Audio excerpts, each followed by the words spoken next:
What's going on, guys, and welcome back to another fresh episode of Media Madness, another fresh epi for you. Today, I'm going to be reviewing Deadpool and Wolverine. Deadpool and Wolverine is finally among us. Let's go! And it's out there in the wild. And this film actually takes place in the MCU, and it's the 34th film in it. And in case you've been living under a rock, let me catch you up. The film centers around a listless Wade Wilson as he toils away in civilian life with his days as a morally flexible mercenary, Deadpool, behind him. But when his homeworld faces an existential threat, Wade must reluctantly suit up again with an even more reluctant Wolverine. This is a film that many people have been waiting for many years. There are no spoilers in this, guys. I'm gonna make it an easy, breezy, light review, so no need to fret. Let's jump right in.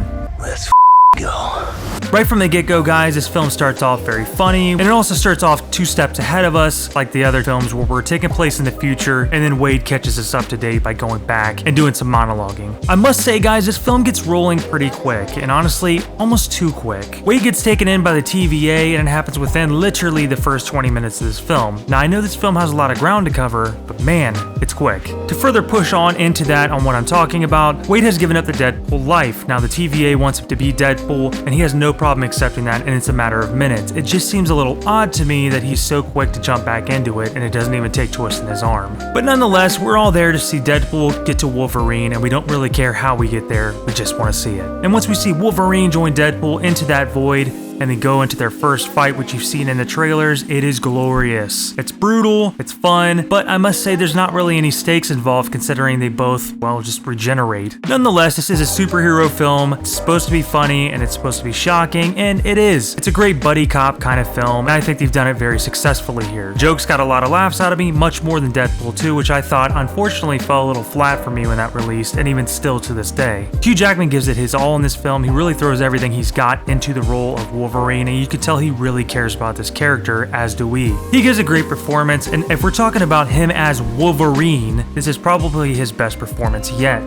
Due to the simple fact they let him have at it. They let him really embrace the character the way it's supposed to be. And yes, guys, there is a lot of fan service in this film. There are a lot of cameos in this film, but not ones you would expect. There are some left field cameos for sure, and some you could have predicted. The pacing in this film is very good, and that's mainly due to its dialogue and keeping you interested and entertained with its jokes and just overall backstory on these characters and what they've been up to. But I must say the action is few and far between, and most of the time it leaves much to be desired. While the action scenes look cool while they go on, it's not shot in a very interesting way. For instance, there's a sequence where they invade Cassandra Nova's compound, and this is a big, glorious fight scene where we have the cameos along with us to help fight by our side, and where there should be clean, nice and steady wide shots and just let the camera roll. It's very jumpy, very shaky, and you don't even really get a good chance to look at the action and the characters involved, which is kind of unfortunate because we'll never see those specific characters, those specific actors in that role again, and it just kind of sucks that it was buried in such a style. Cassandra Nova is an interesting villain in this film. I actually wish she would have been in it more because she was very menacing, and I was interested to see what else she had to offer as a villain. But what we got was good enough, and for MCU standards as they are right now and the state it's in, I'm happy enough for that alone. Like I said, guys, there's cameos, there's fan service, there's great action scenes when the camera's steady. Best fight sequence in this film being one that takes place in a minivan. It's brutal, it's fun, and it's exactly what you want to see. Are there things I would have changed with its narrative? Absolutely. Was it what I expected? Not really. This film is kind of left field, and I don't really think a lot of people are expecting to see what they're gonna see. But nonetheless, guys, once again, I'm satisfied, and for MCU standards currently, this is a win. I'm really excited to see what Feige and company do in the future with these characters and where they go. So guys, I give Deadpool and Wolverine a thumbs up. I definitely think this is one you should check out, but at the same time, I think you should lower your expectations, go in open-minded, have fun, and just take what you get. Let me know in the comments down below, guys, if you've seen the film. Let me know your favorite parts. Please try and keep it spoiler-free out of respect for the people who have not seen the film, but nonetheless, I still want to hear your opinion of the film,